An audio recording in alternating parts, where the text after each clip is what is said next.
Jemaat yang dikasihi oleh Tuhan Yesus Kristus, sebelum kita membaca dan merenungkan sabda Tuhan, mari kita berdoa. Terpujilah namamu Sang Sumber Hikmat. Di dalam kemuliaan-Mu Engkau hadir di tengah-tengah kami. Engkau hadir dalam firman yang kami baca, daraskan, dengarkan, dan renungkan. Engkau hadir di dalam kami memperjuangkan kehidupan bergulat dengan sang kebenaran firman. Dan Engkau hadir mengurapi kami semua. Terpujilah Engkau ya Bapa, Anak, dan Roh Kudus. Amin.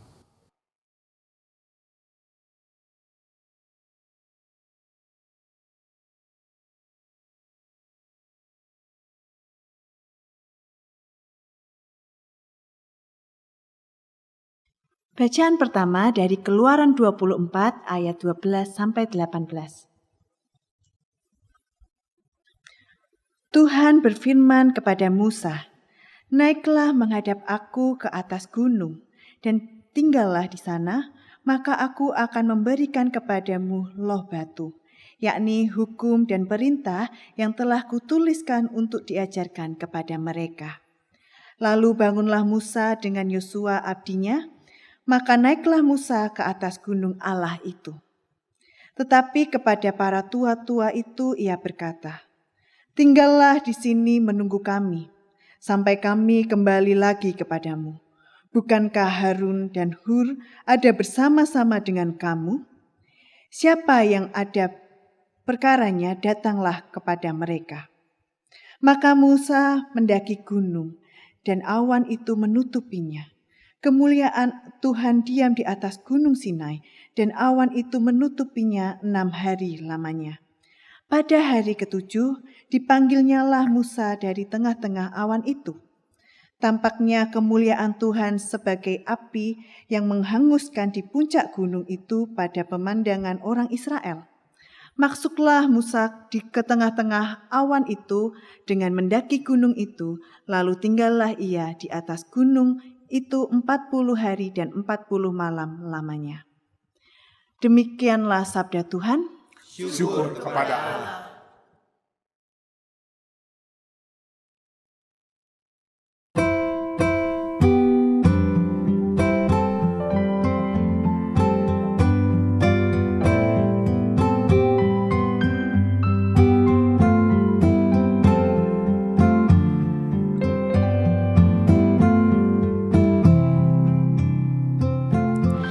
Berbahagialah semua orang, semua yang datang berlindung padanya, dan beribadahlah kepada Tuhan.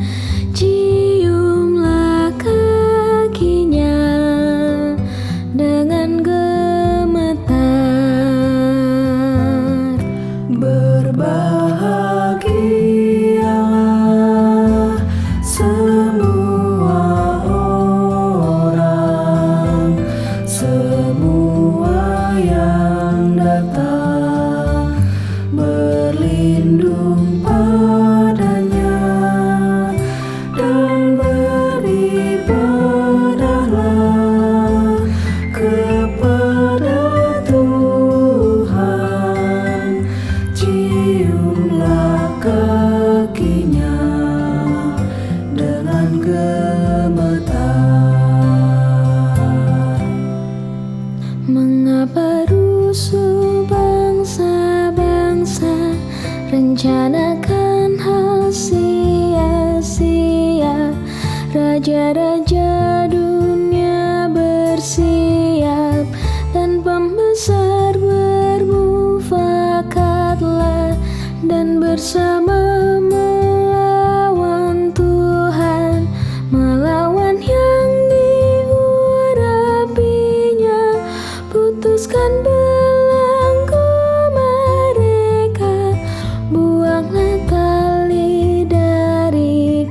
kita. Berbahagialah semua orang, semua yang datang berlindung padanya dan beribadahlah kepada Tuhan. Ciumlah kakinya dengan gemetar. Ia bersemayam dalam sorga, tertawa mengolok mereka. Dalam amarahnya yang dahsyat, dalam murkanya ia berkata, akulah yang melantik raja di Sion gunungku yang kudus. Ia berkata, anakku engkau ku peranakan hari ini. Berbahagialah semua orang, semua yang datang berlindung padanya dan beribadahlah kepada Tuhan. Ciumlah kakinya dengan gemetar. Mari mintalah kepadaku, kan ku berikan bangsa-bangsa menjadi milik pusakamu, dan ujung bumi pun milikmu.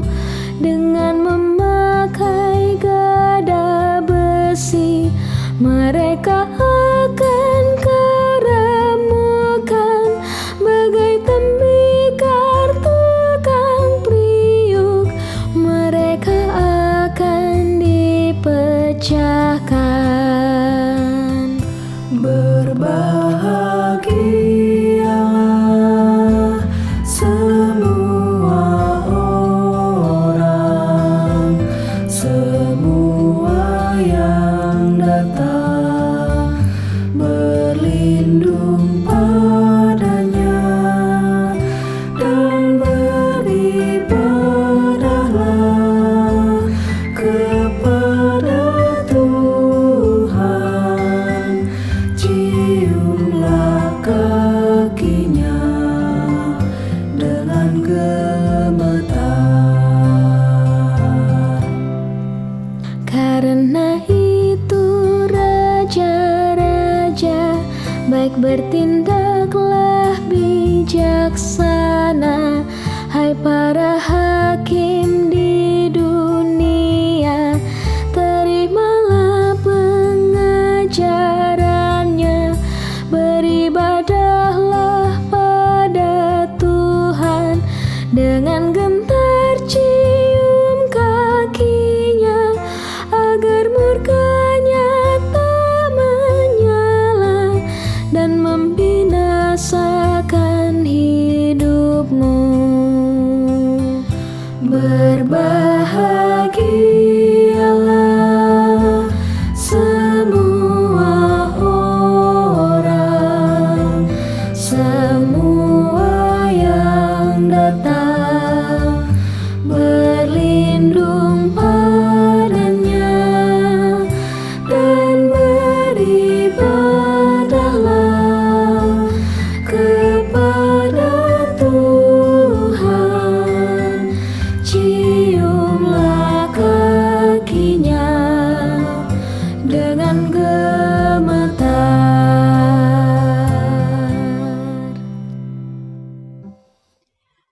Bacaan kedua dari surat 2 Petrus 1 ayat 16 sampai 21.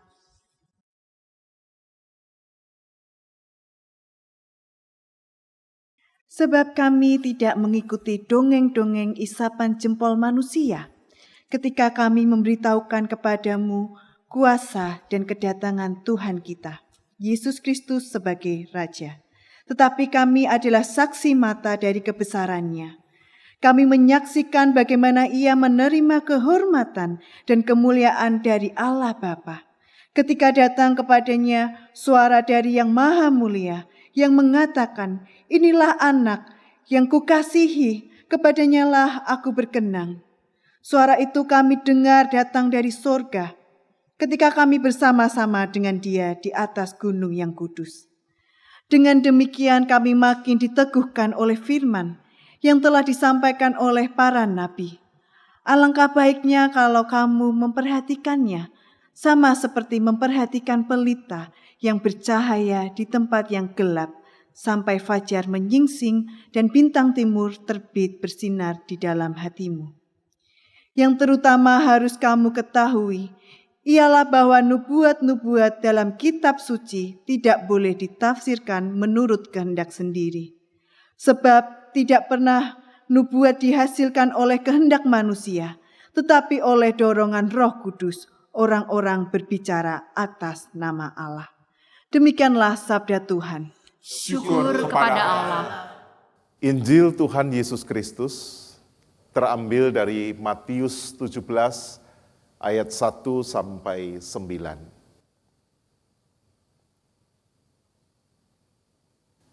Demikian bunyinya. 6 hari kemudian, Yesus membawa Petrus, Yakobus, dan Yohanes saudaranya, dan bersama-sama dengan mereka ia naik ke sebuah gunung yang tinggi. Di situ mereka sendiri saja. Lalu Yesus berubah rupa di depan mata mereka. Wajahnya bercahaya seperti matahari dan pakaiannya menjadi putih bersinar seperti terang. Maka nampak kepada mereka Musa dan Elia sedang berbicara dengan dia.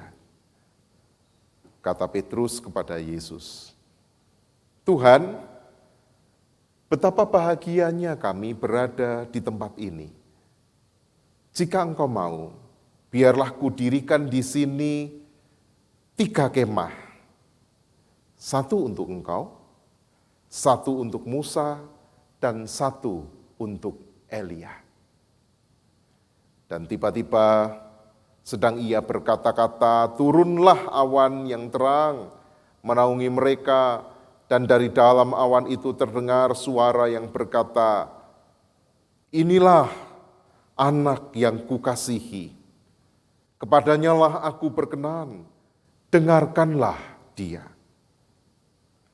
Mendengar itu tersungkurlah murid-muridnya dan mereka sangat ketakutan.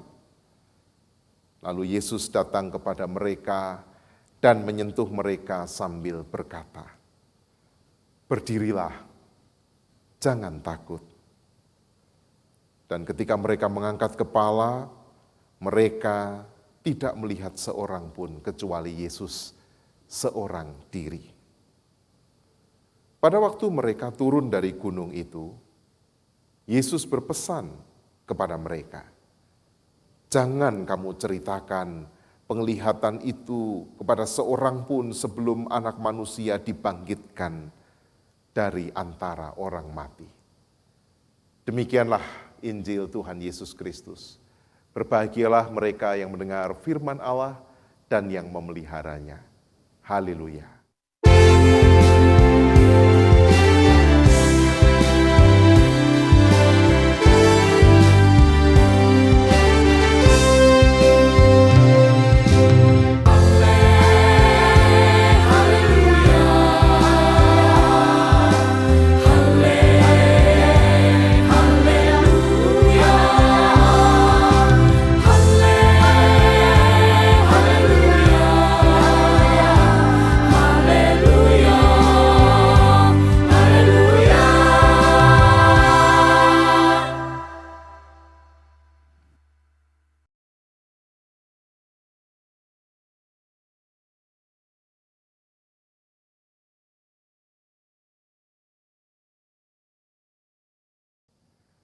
Jemaat yang dikasihi oleh Kristus.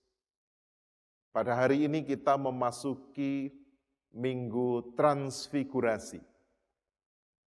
Transfigurasi adalah sebuah istilah yang asing, yang nyaris kita tidak pernah mendengar dalam kehidupan sehari-hari. Di dalam Minggu Transfigurasi, saudara-saudara, kita mengingat Yesus berubah figur, berubah rupa, berubah wajah. Peristiwa Yesus berdoa di atas gunung, yang kemudian ia membuat dirinya berubah rupa, pakaiannya berkilat dan nampak Elia, Musa sedang berbicara dengan Yesus, datang awan menaungi dan kemudian ada suara, inilah anak yang kukasihi, dengarkanlah dia. Transfigurasi merupakan jembatan antara minggu-minggu Epifani, di mana Allah menyatakan diri sebagai sang terang, dan Yesus diceritakan sebagai seorang anak yang dilahirkan, yang bertumbuh, yang dibaptis, yang berkarya. Yesus digambarkan dalam kemanusiaannya, dan kemudian masuk di dalam satu misi, yaitu misi menuju Yerusalem. Oleh karena itu di dalam Injil Matius, kisah transfigurasi didahului dengan pembicaraan tentang penderitaan dan kematian yang akan digenapi di Yerusalem. Transfigurasi terjadi di tengah-tengah misi Allah di dalam Kristus. Misi jalan derita, misi jalan kematian. Oleh karena itu setelah Minggu Transfigurasi, saudara, minggu depan kita akan masuk di dalam Rabu Abu, kita masuk dalam Prapaskah. Dan momen transfigurasi adalah sebuah momen yang sangat krusial, di mana Yesus memulai sebuah misi penderitaan dan pengorbanan, namun ia memulainya di dalam kemuliaan. Minggu ini menjadi penting agar kita menyadari bagaimana kita melihat dan memandang Kristus. Sebab ada banyak orang melihat Kristus pada sisi kemanusiaannya saja. Dunia meragukan ketuhanan Yesus. Dunia mempertanyakan keilahiannya. Bagaimana mungkin seorang yang dilahirkan di tempat yang kecil, bertumbuh di desa yang kecil, berada di wilayah yang terpinggir, disebut sebagai Tuhan. Tetapi juga ada banyak orang yang berlawanan dengan itu, dan biasanya orang-orang Kristen yang hanya menekankan tentang keilahian Yesus. Dan seringkali kisah transfigurasi ini digunakan untuk menegaskan keilahian Yesus. Ya, memang. Namun penekanan hanya pada kemanusiaan, keterbatasan, kerapuhan, maupun hanya pada keilahian, kemuliaan dari Kristus adalah sebuah penekanan yang sempal. Minggu Transfigurasi secara liturgis, secara biblis, secara kristologis, kata Caroline Lewis, adalah sebuah turning point. Sebuah titik di mana kita bisa melihat Yesus mengalami transisi. Transisi dari sisi kemanusiaan menuju pada sisi kemuliaan, tetapi bukan hanya berhenti di sana. Kita akan lihat, saudara. Memang peristiwa transfigurasi ini adalah peristiwa yang ajaib. Wajah Kristus tiba-tiba bersinar, jubahnya tiba-tiba berkilat-kilat. Lalu nampaklah Musa yang merepresentasikan sebagai nabi pembawa hukum, dan Elia yang adalah nabi yang terkenal sebagai penegak kehendak Allah. Dan antara Musa, Elia, Yesus itu digambarkan oleh Injil untuk menghadirkan beberapa kesamaan di antara mereka. Musa membelah Laut Merah atau membelah Laut Teberau yang merupakan simbol batas kebebasan umat keluar dari penindasan di Mesir. Sementara Elia membelah Sungai Yordan yang merupakan simbol batas sebelum masuk ke tanah perjanjian. Dan Yesus di dalam perjalanannya membelah tabir bait Allah. Ketiganya membelah batas. Dan Yesus itu membelah simbol batas antara Allah dan manusia. Musa itu sampai sekarang tidak ada yang tahu di mana kuburnya. Dalam Ulangan 34 ayat 6 pun dinyatakan tidak ada yang tahu di mana kubur Musa.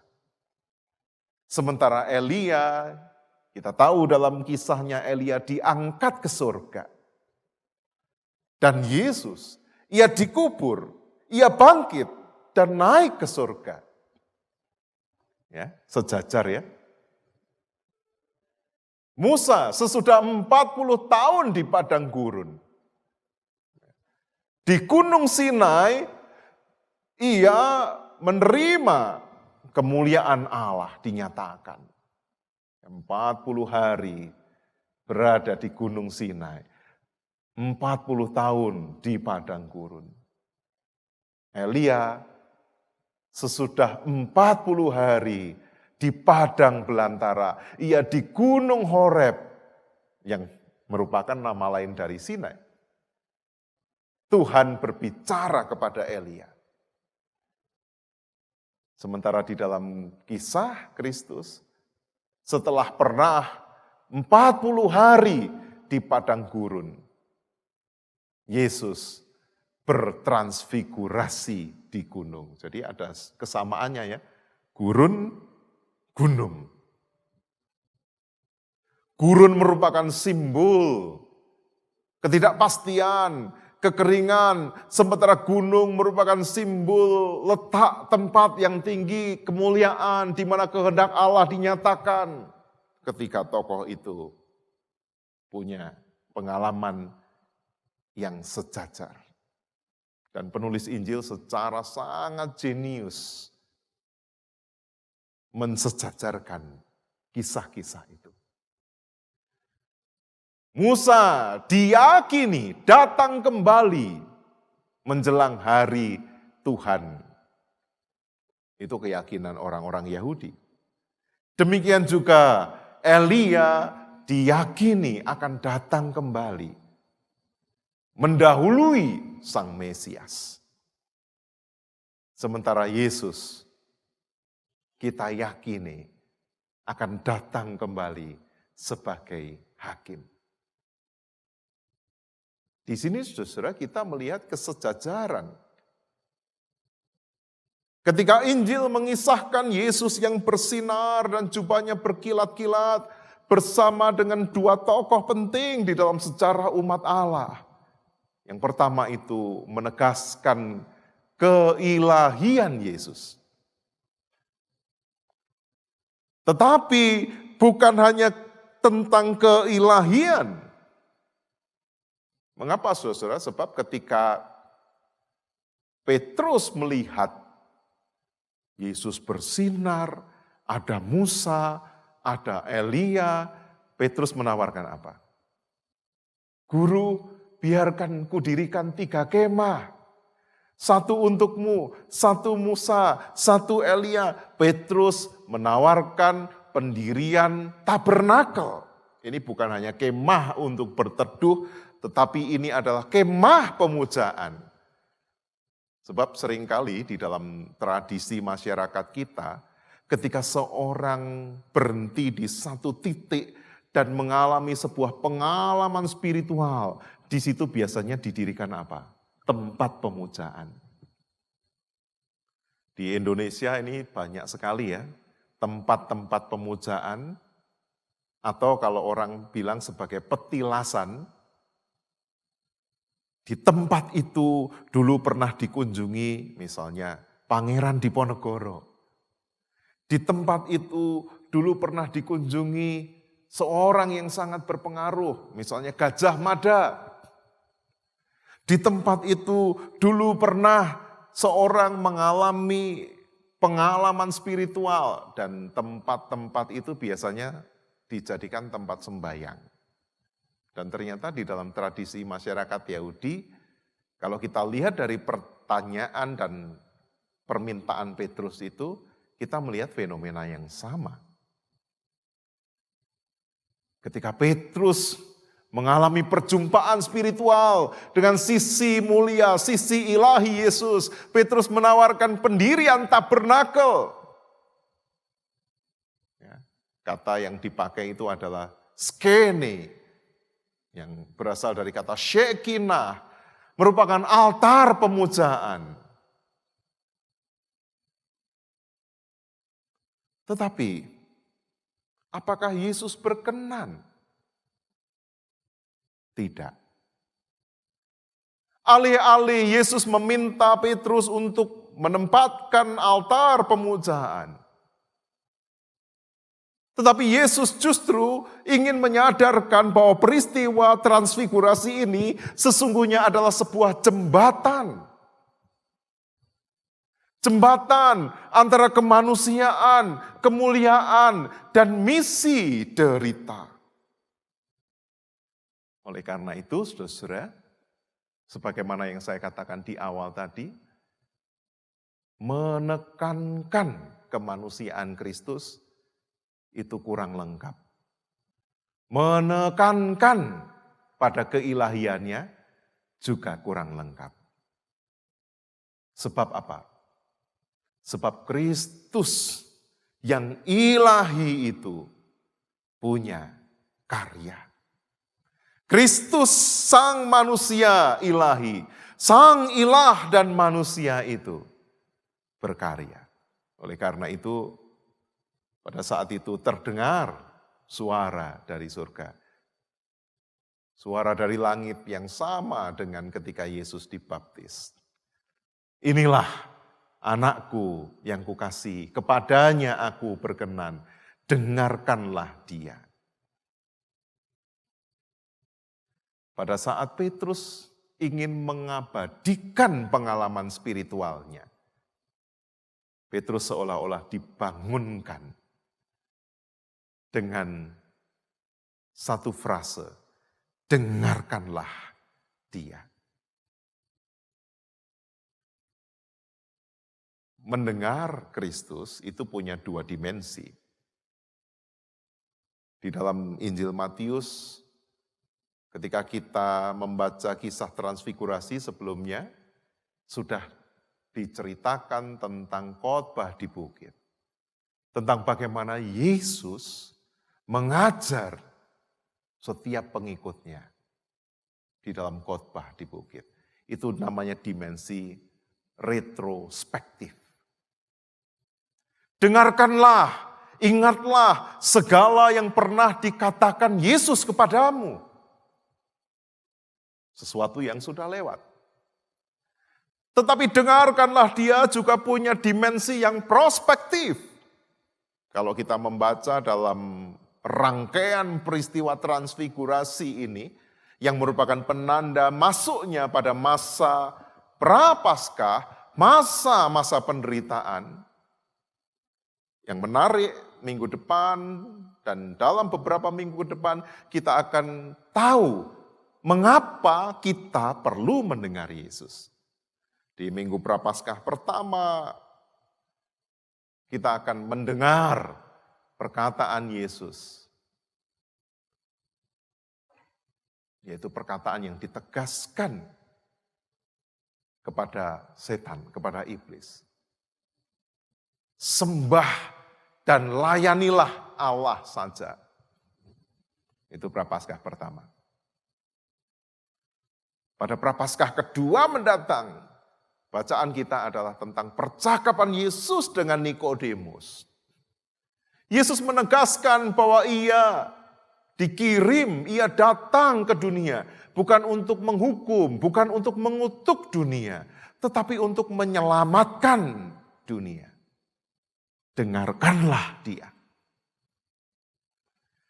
Di Minggu Prapaskah ketiga mendatang,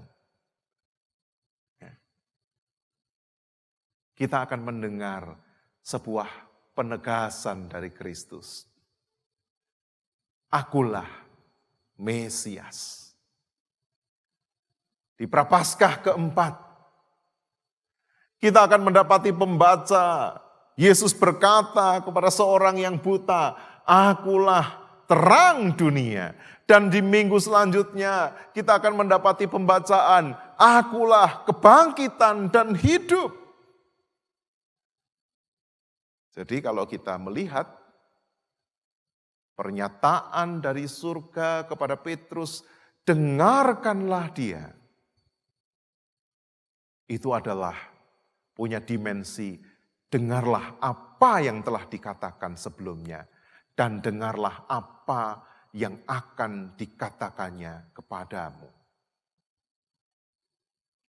Selain itu mendengar bukan hanya soal perkataan, tetapi mendengar adalah soal bagaimana mengikut Kristus di dalam jalan penderitaan, jalan pengorbanan, jalan kematian, hingga bahkan pada kebangkitannya dan kenaikannya ke surga.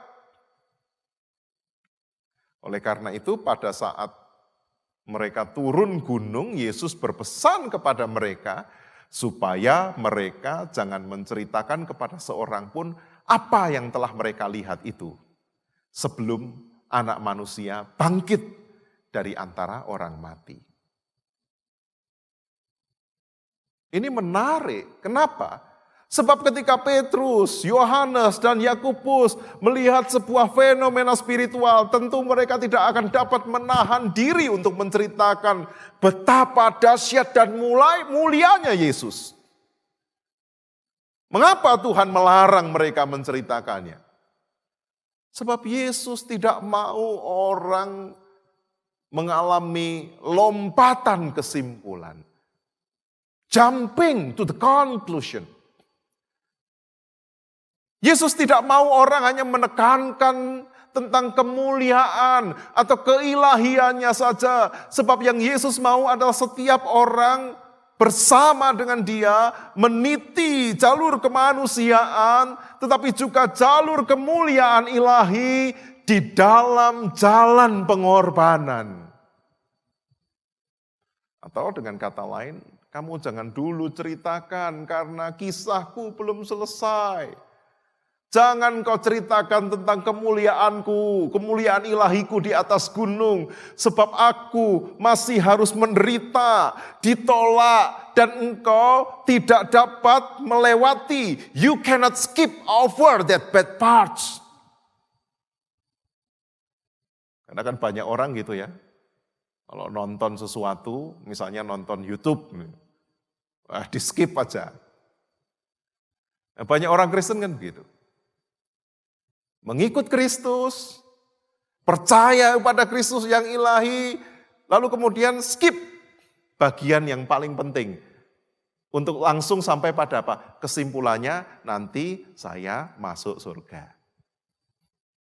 Padahal bagian yang di skip itu adalah inti, misi kehadiran Yesus. Dan seringkali bagian pergulatan iman yang kita skip, kita lewati itu, justru di sanalah ada cerita Allah di dalam kehidupan kita. You cannot skip over that bad parts.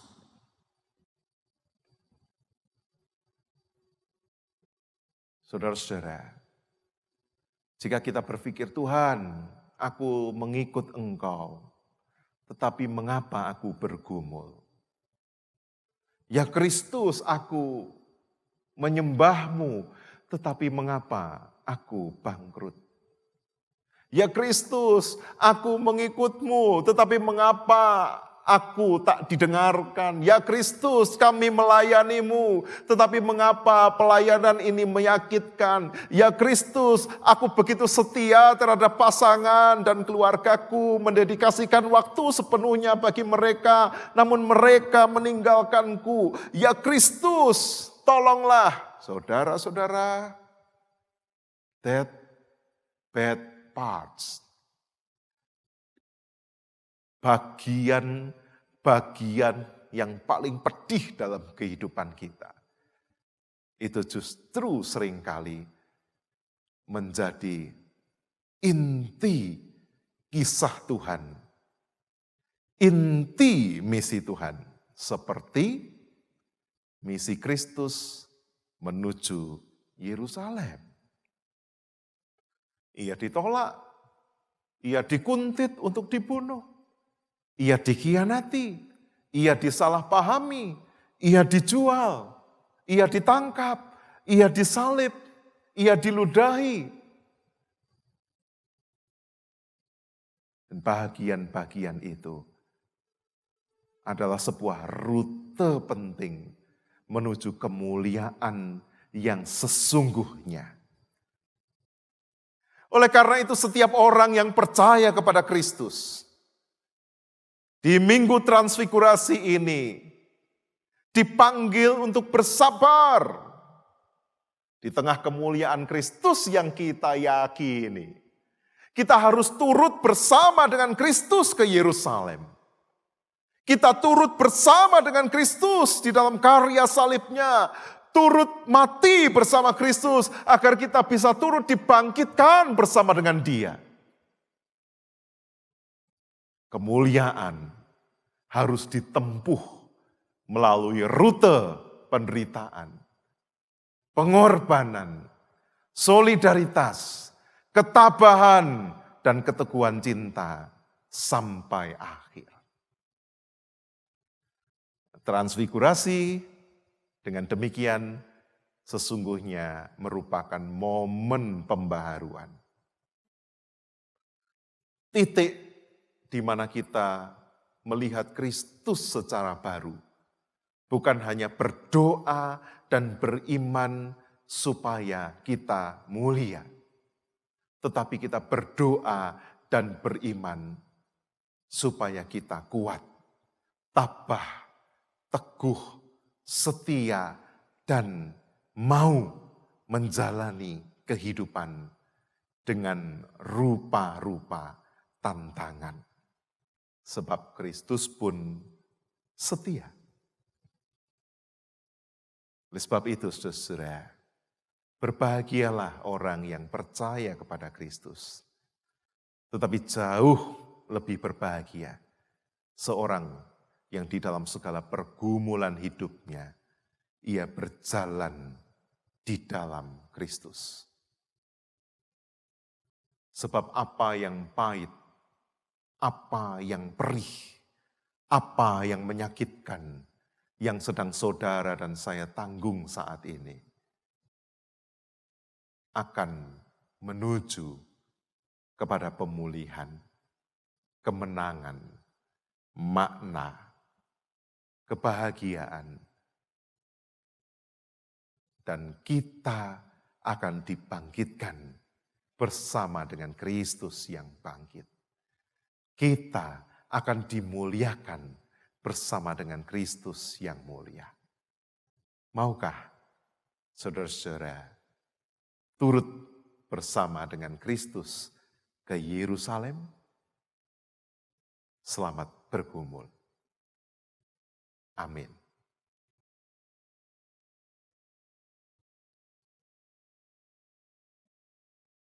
Saat teduh bagi kita.